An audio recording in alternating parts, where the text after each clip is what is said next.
I was appointed as Goodwill Ambassador for UN Women 6 months ago. And the more I've spoken about feminism, the more I have realized that fighting for women's rights has too often become synonymous with man-hating. If there is one thing I know for certain, it is that this has to stop. For the record, feminism, by definition, is the belief that men and women should have equal rights and opportunities. It is the theory of the political, economic, and social equality of the sexes. I started questioning gender-based assumptions a long time ago. When I was 8, I was confused being called bossy because I wanted to direct the plays that we would put on for our parents, but the boys were not. When at 14, I started to be sexualized by certain elements of the media. When at 15, my girlfriends started dropping out of their beloved sports teams because they didn't want to appear muscly. When at 18, my male friends were unable to express their feelings. I decided that I was a feminist, and this seemed uncomplicated to me. But my recent research has shown me that feminism has become an unpopular word. Women are choosing not to identify as feminist.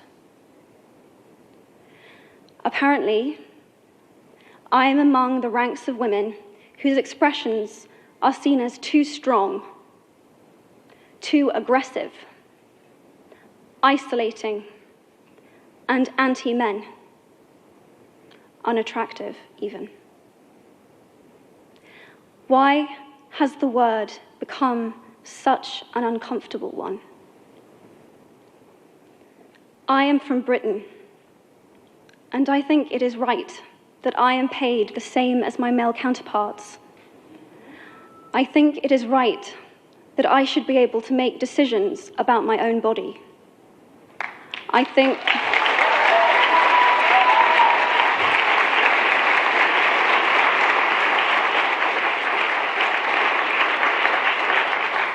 it is right that women be involved on my behalf in the policies and the decisions that will affect my life. I think it is right that socially I am afforded the same respect as men. But sadly, I can say that there is no one country in the world where all women can expect to receive these rights. No country in the world can yet say that they have achieved gender equality. These rights I consider to be human rights, but I am one of the lucky ones. My life is a sheer privilege because my parents didn't love me less because I was born a daughter. My school did not limit me because I was a girl. My mentors didn't assume that I would go less far because I might give birth to a child one day. These influences were the gender equality ambassadors that made me who I am today. They may not know it, but they are the inadvertent feminists who are changing the world today. We need more of those. And if you still hate the word, it is not the word that is important. It's the idea and the ambition behind it. Because not all women have received the same rights that I have. In fact, statistically, very few have been. In 1997, Hillary Clinton made a famous speech in Beijing about women's rights. Sadly, many of the things that she wanted to change are still true today. But what stood out for me the most was that less than 30% of the audience were male. how can we affect change in the world when only half of it is invited or feel welcome to participate in the conversation? Men, I would like to take this opportunity to extend your formal invitation.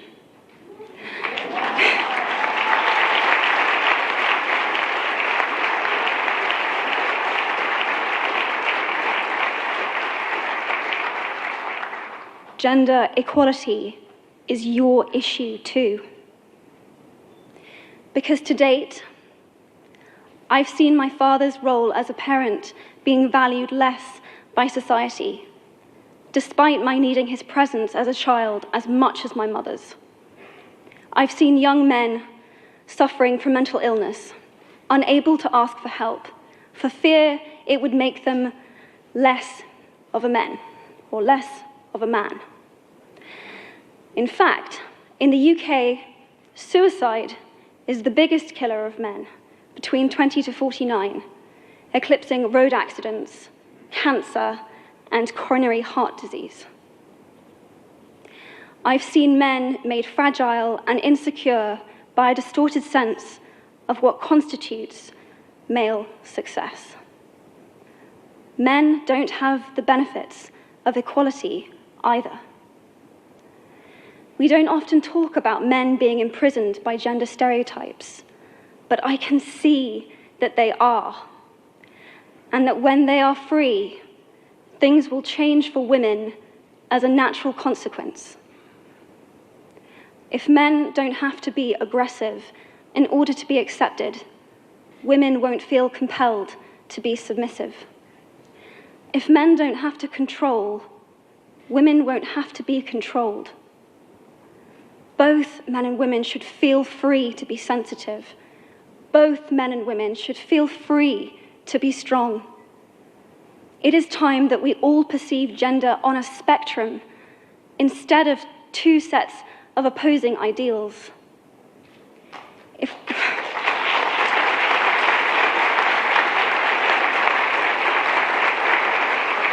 we stop defining each other by what we are not and start defining ourselves by who we are, we can all be freer. And this is what HeForShe is about. It's about freedom.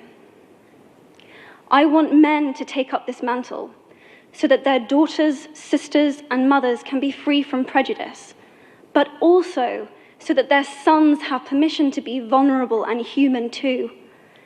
Reclaim those parts of themselves they abandoned, and in doing so, be a more true and complete version of themselves. You might be thinking, who is this Harry Potter girl? And what is she doing speaking at the UN? And it's a really good question. I've been asking myself the same thing. All I know is that I care about this problem, and I want to make it better. And having seen what I've seen, and given the chance, I feel it is my responsibility to say something. Statesman Edmund Burke said, "All that is needed for the forces of evil to triumph is for good men and women to do nothing." In my nervousness for this speech, and in my moments of doubt, I've told myself firmly, if not me, who? If not now, when? If you have similar doubts when opportunities are presented to you, I hope that those words will be helpful. Because the reality is that if we do nothing, it will take 75 years, or for me to be nearly 100, before women can expect to be paid the same as men for the same work. 15.5 million girls will be married in the next 16 years as children.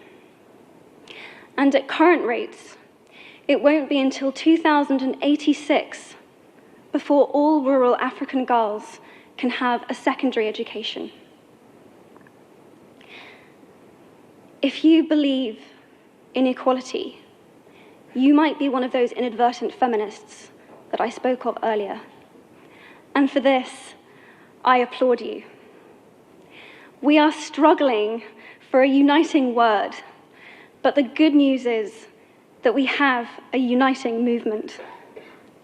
It is called HeForShe. I am inviting you to step forward, to be seen, and to ask yourself, if not me, who? If not now, when? Thank you very, very much.